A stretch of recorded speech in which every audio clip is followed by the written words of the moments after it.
Neat నిర్వహణలో తప్పు జరిగితే ఒప్పుకోండి. 0.001% నిర్లక్ష్యం వహించినా అంటే రవ్వంత నిర్లక్ష్యం వహించినా దాన్ని సరిదిద్దుకోండి. నేషనల్ టెస్టింగ్ ఏజెన్సీపై సుప్రీంకోర్టు ఆగ్రహం వ్యక్తం చేసింది. సకాలంలో చర్యలు తీసుకుంటారని ఆశిస్తున్నామంటూ కామెంట్. తదుపరి విచారణ వచ్చే నెల 8వ తేదీకి వాయిదా వేసింది.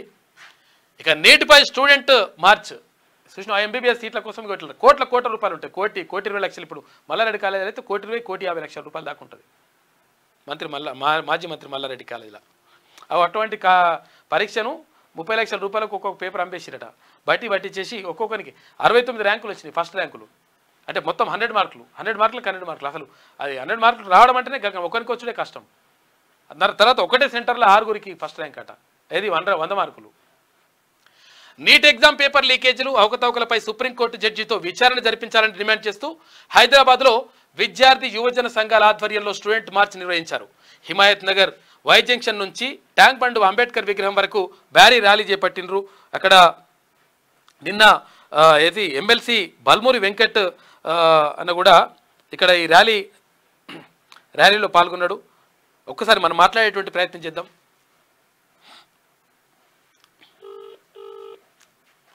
అసలు నీటుకు నిజంగా అసలు ఎందుకంటే కోట్లు ఇప్పుడు ఒక సీటు కొనాలంటే ₹1,00,00,000, ₹1,20,00,000, కోటి అట్లా నడుస్తూ ఉంది కథ.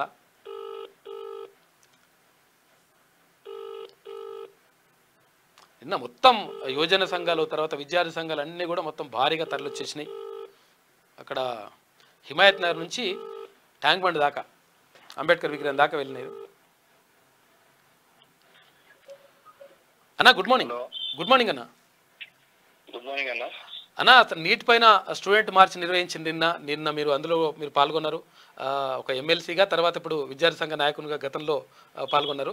అంటే అసలు యాక్చువల్గా నీట్ ఎగ్జామ్కి సంబంధించి క్లియర్గా సుప్రీంకోర్టు కూడా చెప్తుంది 0.001% ఒకవేళ తప్పు జరిగినా కానీ సరిదిద్దుకోరు నాయన అని చెప్పేసి చెప్తుంది.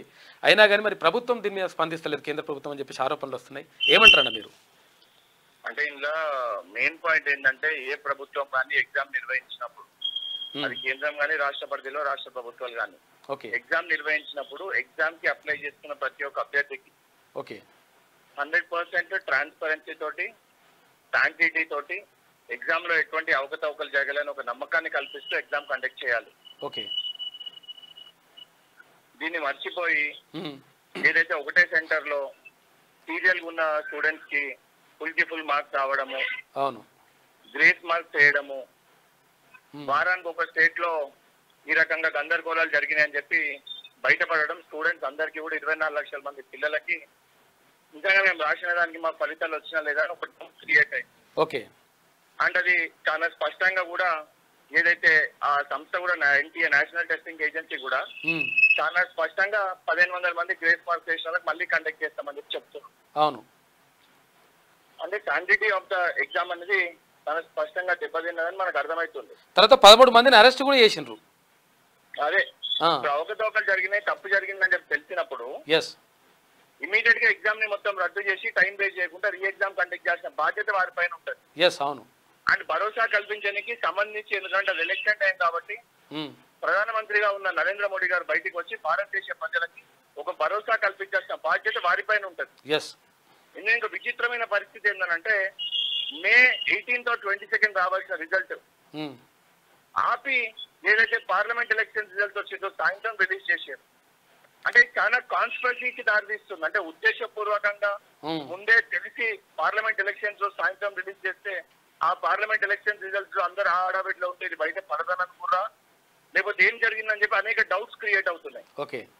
ఇవన్నీ క్రియేట్ కాకుండా 14 రోజులు సమయం ఇచ్చినాం. సరే ఎక్కడన్నా తప్పు జరిగిందేమో సరిదిద్దుకుంటారేమో అని చెప్పి చూస్తున్నాం. కాబట్టి ఇప్పటి వరకు మోడీ గారు స్పందించకపోవడము, అసలు తప్పే జరగలేదని చెప్పి మాట్లాడము, ఇంకోటి ఏదైతే నేషనల్ టెస్టింగ్ ఏజెన్సీ ఎవరైతే exam conduct చేసిర్రో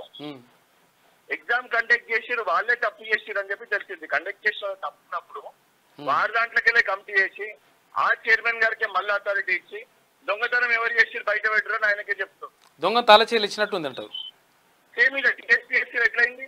TSPSC paper leakage అప్పుడు బీఆర్ఎస్ పార్టీ ఏ రకంగా వ్యవహరించిందో అదే తీరులో అదే తరహాలో ఈ రోజు కేంద్ర ప్రభుత్వం నీట్ పరీక్ష విషయంలో అదే రకంగా వ్యవహరిస్తుంది. ఓకే, అందుకే మేము చాలా స్పష్టంగా మేము డిమాండ్ చేసింది కూడా ఏంటంటే ఇది రాజకీయ కోణం కంటే ముఖ్యంగా సెంట్రల్ గవర్నమెంట్ కండక్ట్ చేసి ఎగ్జామ్స్ లో నమ్మకాన్ని కోల్పోతే రేపొద్దున యూపీఎస్సీ సరిగా కండక్ట్ అవుతుందా లేదా, లేకపోతే ప్రతి ఎగ్జామ్ పైన కూడా అనేక అనుమానాలకు దారితీస్తుంది.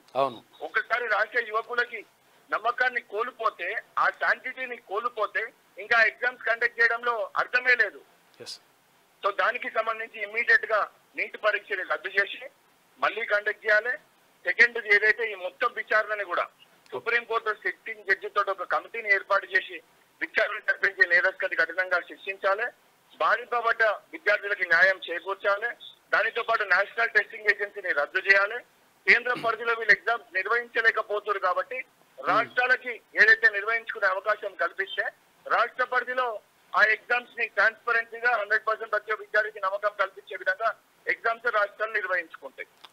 దానితో పాటు నరేంద్ర మోడీ గారు భారతదేశ ప్రజలకి 24 లక్షల మంది కుటుంబాలకి వారి తల్లిదండ్రులకి బహిరంగ క్షమాపణ చెప్పాలి.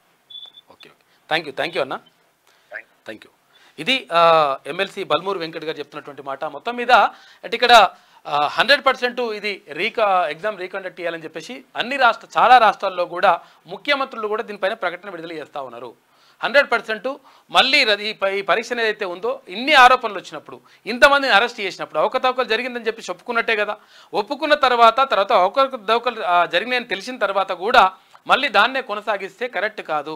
తర్వాత నీటి పరీక్షని 100% రద్దు చేసి మళ్ళీ రీకండక్ట్ చేయాలని చెప్పేసి మొత్తం కూడా చాలా రాష్ట్రాల ముఖ్యమంత్రులు చెప్తా ఉన్నారు. విద్యార్థి సంఘాలు ఏబీవీపీ కూడా, అంటే అసలు యాక్చువల్గా భారతీయ జనతా పార్టీకి అనుబంధంగా పనిచేస్తున్నటువంటి ఏబీవీపీ కూడా దీనిపైన ఢిల్లీలో నిరసన వ్యక్తం చేసింది. కాబట్టి దీనిపైన 100% స్పందించాల్సిన అవసరం కేంద్ర ప్రభుత్వానికి ఉన్నది. తర్వాత నీటిని రీకండక్ట్ చేయాల్సిన అవసరం కూడా ఉందని చెప్పేసి డిమాండ్లు అయితే వస్తున్నాయి.